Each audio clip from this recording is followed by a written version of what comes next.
मैं यही मैसेज देना चाहता हूँ कि आज के जो भारत सरकार है इसमें ऐसी कोई बात नहीं है कि मुस्लिम समाज के खिलाफ ये हुकूमत मोदी जी कर रहे हैं, ऐसी कोई बात नहीं। मोदी जी के दौर में जितना मुस्लिम समाज का लोग खुश हैं, खुशहाली है, ऐसा कभी खुशहाली नहीं था।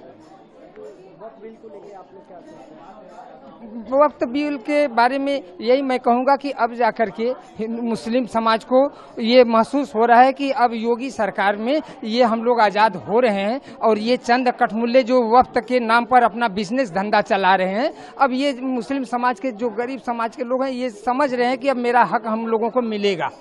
आज रामनवमी के पावन पर्व पे भगवान श्री राम के प्राकटोत्सव दिवस पर हम लोग हिंदू मुस्लिम बहनें, हिंदू मुस्लिम भाई बहन सभी मिल करके भगवान श्री राम की आरती उतार रहे हैं, उनकी स्तुति गा रहे हैं। हम सब हिंदू मुस्लिम भाई बहन जो इसमें शामिल होने वाले हैं वो अपने आप को भगवान श्री राम के वंशज मानते हैं, अपने आप को भगवान श्री राम का पूर्वज, भगवान श्री राम को अपना पूर्वज मानते हैं। हम चाहे किसी भी धर्म में पैदा हुए हों, किसी भी जाति में पैदा हुए हों, किसी भी पंथ विचारधारा समुदाय के मानने वाले से ताल्लुक रखते हो, मगर हम सभी के जो पूर्वज हैं और हम सभी का जो देश है, जो संस्कृति वो एक ही है, वो भारत है और हम सभी के पूर्वज भगवान श्री राम है। इस नाते हम भगवान श्री राम की आरती उतारते हैं, उनकी स्तुति गाते हैं। दरअसल बात ये है कि कई लोग टोन कसते हैं, कई लोग ऐसी बातें बोलते हैं कि श्री राम की आरती उनको किस तरीके से जवाब?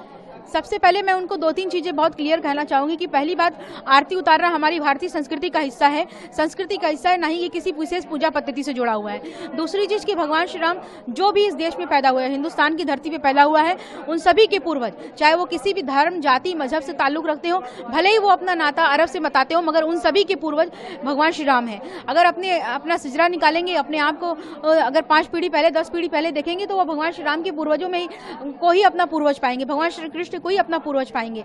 इसलिए कट्टरपंथीता दिखाने की जरूरत नहीं है। हम सभी को ये मुल्क ऐसा मुल्क है, ये देश ऐसा देश है जहां पर भगवान श्री राम ने अयोध्या से जाकर के लंका तक युद्ध तो किया, मगर वहां की संस्कृति को बदलने का काम नहीं किया। वर्तमान समय में देखिए तो पूरे दुनिया में संस्कृतियों को नष्ट करने पे लोग तुले हुए हैं। 2 देशों में युद्ध हो रहा है, मगर देशों की संस्कृति को खत्म किया जा रहा है। तो भगवान श्री राम से हमें ये सीखने की जरूरत है कि देशों की संस्कृति को नहीं खत्म करना चाहिए। चाहे उन्होंने रावण को मार करके विभीषण को लंका सौंप दी हो, चाहे सुग्रीव को राज्यपाट सौंपा हो, मगर उन्होंने कहीं पर भी संस्कृति को नष्ट नहीं किया, संस्कृति को बदलने की कोशिश नहीं की।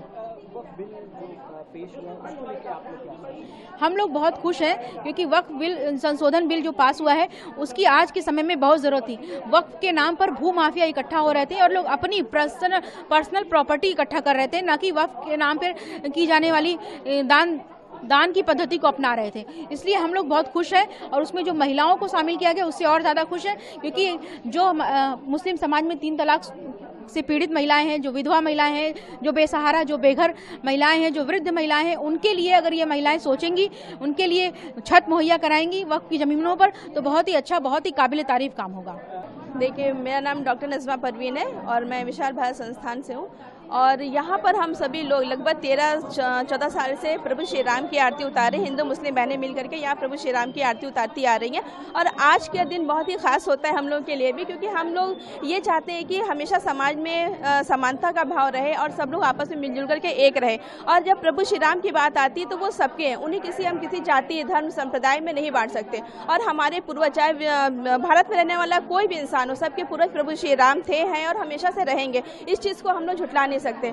और हम उन कट्टरपंथियों को भी ये संदेश देना चाहते हैं कि जिस तरीके से वो सबको बांटने की कोशिश करते हैं, हिंदू मुसलमान के दिलों में दरार पैदा करते हैं, तो उनके लिए भी एक संदेश है कि हम सभी कभी अलग नहीं हो सकते और एक दूसरे मिल करके ही समाज में एक समरसता के साथ रहना हम लोग को पसंद है और हम सारे लोग एकता के सूत्र में बंधे हुए हैं और हमेशा बंधे रहेंगे। देखिए, वक्फ बिल पारित होना बहुत ज़रूरी था, क्योंकि इसमें संशोधन की जो पहले गुंजाइश नहीं थी, लेकिन अब जब पारित हो गया तो उसमें संशोधन की बहुत गुंजाइश है। और हम सब मोदी सरकार का बहुत बहुत धन्यवाद करते हैं कि जिस तरीके से भू माफियाओं ने इस पर कब्जा कर रखा था, अपनी मनमानी चला रहे थे, अब इस वक्फ बिल पास हो जाने से सारे लोगों की मनमानियां बंद हो जाएंगी और लोग जो भटक गए थे वो सही रास्ते पे आएंगे। और साथ ही साथ इसमें जो महिलाओं को जगह दी गई है उसके लिए भी हम मोदी सरकार के बहुत शुक्रगुजार हैं कि उन्होंने कम से कम महिलाओं को आगे लाया और महिलाओं के लिए इतना सोच रहे हैं, उनको आगे ला रहे हैं, उनके लिए काम कर रहे हैं। तो हम सारे लोग इस बिल का स्वागत करते हैं और उनका धन्यवाद करते हैं। डॉक्टर अर्चना भारतम से राष्ट्रीय महासचिव विशाल भारत संस्थान। आज का जो कार्यक्रम है वो हिंदू मुस्लिम बहनों द्वारा हमारे आराध्य प्रभु श्री राम की आरती उतारी गई और काशी शुरू से ही गंगा जमनी तहजीब के लिए जानी जाती है। आज भी काशी से गंगा जमनी तहजीब का संदेश दिया गया, सांप्रदायिक एकता का संदेश दिया गया और ये बताया गया कि प्रभु श्री राम सिर्फ किसी एक धर्म विशेष के नहीं है, वो पूरी दुनिया के प्रभु हैं। जिस तरह से वो हिंदू महिलाओं की तकलीफ दूर करते हैं, उसी तरह से मुस्लिम महिलाओं की भी आस्था है प्रभु श्री राम में और वो हर साल प्रभु श्री राम की आरती उतारकर अपनी दुख तकलीफ उनसे कहकर उनसे ये प्रार्थना करती है कि उनकी दुख तकलीफ दूर हो और प्रभु श्री राम उनकी प्रार्थना को स्वीकार भी करते। मुस्लिम महिलाओं की भगवान श्री राम की महाआरती 19 वर्षों से हो रही है और ये तब से शुरू हुई जब संकट मोचन मंदिर में बम ब्लास्ट हुआ था। वैसे समय में हिंदू और मुसलमानों के बीच में नफरत फैल गई थी। उस नफरत को खत्म करने के लिए मुस्लिम महिलाओं ने तय किया कि वो भगवान श्री राम की आरती करेंगी। इसके साथ ही राम सबके सांस्कृतिक महापुरुष हैं, सांस्कृतिक पूर्वज हैं और भारत में, भारतीय भूखंड में रहने वाला प्रत्येक व्यक्ति, चाहे वो दुनिया में कहीं भी रह रहा हो, उसके पूर्वज भगवान श्री राम है। तो भारत की ये सांस्कृतिक परंपरा है, ये कोई धार्मिक परंपरा नहीं है। आरती करना, स्वागत करना, सत्कार करना, भोजन कराना, ये भगवान श्री राम की आज आरती हो रही, चूंकि उनका आज जन्मदिवस है तो जन्मदिवस पर उनकी आरती होती है, सोहर गाए जाते हैं, गीत गाए जाते हैं। और आप देखते हैं कि किसी के घर में भी बच्चा होता है तो हिंदू या मुसलमान सभी महिलाएं जाती हैं। तो मुस्लिम महिलाएं भगवान श्री राम की आरती करके कट्टरपंथियों को चुनौती दे रही हैं, चेतावनी दे रही हैं कि हम अपनी संस्कृति से अलग नहीं हैं, अपने पूर्वजों से अलग नहीं हैं, अपने देश के जो सांस्कृतिक कार्यक्रमों से हम अलग नहीं हो सकते हैं। जो कट्टरपंथी लोग ये अफवाह उड़ा रहे हैं कि वक्फ बोर्ड के जरिए मुसलमानों का हक मारा जा रहा है, वो लोग दरअसल भारत को नफरत की आग में झोंकना चाहते हैं और उस नफरत की आग से बचाने के लिए काशी की मुस्लिम महिलाओं ने प्रेम, शांति, सौहार्द का मिशन लेकर के चली हैं और राम नाम के सहारे ये दिलों को जोड़ने का काम कर रही हैं। हम तो दुनिया भर के इस्लामिक देश हो चाहे ईसाई देश हो, सबको हम कहेंगे कि राम के चित्र से ज्यादा राम के चरित्र को अपनाने की जरूरत है। और जब भगवान श्री राम के चरित्र को अपनाएंगे